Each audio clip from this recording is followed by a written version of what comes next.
Well, we still don't know where the coronavirus came from originally in Wuhan, and anyone who tells you we're certain of that is lying to you. But many people believe it could have originated in the wet market in Wuhan. That's a place where consumers buy the meat of wild animals to eat, including bats. Wild animal wet markets have long been recognized as a major pandemic threat. As coronavirus spread, China announced it would crack down on them, obviously, but it looks like the crackdown didn't last long. According to the Daily Mail, across China, wet markets are reopening and selling the same animals they did before. In the city of Guilin, dogs and cats are both for sale as food. In Duangguan, a stand selling traditional Chinese medicines advertises things like lizards, scorpions, and yes, bats. Again, we have known for more than a decade that wet markets are a diseased time bomb. This is not the first virus to emanate from them. But it looks like even after a global crisis, China continues to threaten the rest of us with wet markets. Well, right now, the United States is by far the world's top funder of the World Health Organization. We give the organization about $58 million every year. That's double what any other country donates for some reason. But for the organization's leaders, there's only one country that matters, and it's not us, it's China.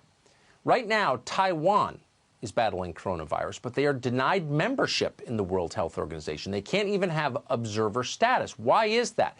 People are dying, but the World Health Organization refuses to protect them. Why do you think that is? Because China objects to anyone acknowledging that Taiwan is a nation. From the beginning, World Health Organization officials have praised China's response to coronavirus. They've repeated the country's lies as fact to the rest of the world. Initially, China claimed that the coronavirus could not be transmitted from person to person, even though doctors in Wuhan knew otherwise, and it was obviously untrue. The World Health Organization, though, told that lie to the world, and that hindered global preparation to contain the virus. They made it worse, not better. And then the World Health Organization praised China for its transparency, a cruel joke. As those lies have been exposed, the World Health Organization's subservience to their masters in Beijing has only become more obvious, more naked.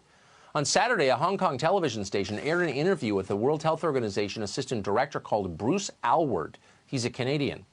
We want to show you this whole thing. We hope you'll watch carefully because it tells you everything about where this world is going and why you should be really nervous about the government of China. Watch this. Would the WHO consider Taiwan's membership?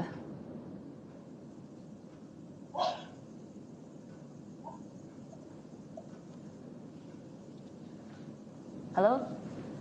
I'm sorry, I can't hear. I couldn't hear your question. Okay, yeah. Let me repeat the question. No, that's okay. Let's move to another one then. Right, because I'm actually curious on talking about Taiwan as well, on Taiwan's case.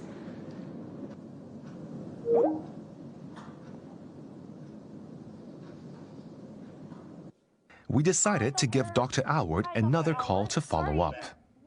And I just want to see if you can comment a bit on how Taiwan has done so far in terms of containing the virus. Well, we've already talked about China, and when you look across all the different areas of China, they've actually all done quite a good job. So with that, I'd like to thank you very much for inviting us to participate, and good luck as you go forward with the battle in Hong Kong. In the middle of a global pandemic, they're refusing to help a country because China told them not to. And then the World Health Organization, which represents all of us, which we pay for more than any other country, is boldly, without shame, repeating Chinese government propaganda. The man you just saw, Bruce Aylward, by the way, wasn't just caught in a bad moment over Skype. Here's another clip of him sucking up to the government of China. To the people of Wuhan, it is recognized that the world's in your debt, and when this disease finishes, hopefully we'll have the chance to thank the people of Wuhan for the role that they've played in it. It's beyond disgusting. It's scary. Gordon Chang is the author of The Coming Collapse of China, and he joins us tonight. Gordon, you've been on this topic for such a long time. Does it surprise you that the World Health Organization, which normal people, me, look at and think, they're keeping the world safe from pandemics, that they're actually acting as a spokesman for the government of China? Does that surprise you? Well, this has been going on for some time, Tucker, and there have been a number of other things that we've got to be concerned about. So it's not just Bruce Aylward, who, by the way, said that he had absolutely no reason to question China's numbers. It's also Dr. Tedros, who's the director general, in other words, the #1 guy. In late January, Tedros gave an interview to China's state media saying that Beijing's response was admirable, should be emulated by the rest of the world. And then he said it all showed the superiority of China's socialist system. Well, China has a totalitarian system, and really what he was doing was attacking democracy on behalf of Beijing. So this is really despicable across the board. I mean, this really matters. This isn't like NBA players kowtowing to the Chinese government. We're in the middle of a pandemic. This is the World Health Organization. Why is nobody... Where is Bill Gates, who's the single largest individual funder? Why isn't he saying anything? Why isn't Google saying anything? Why aren't our leaders saying anything about this?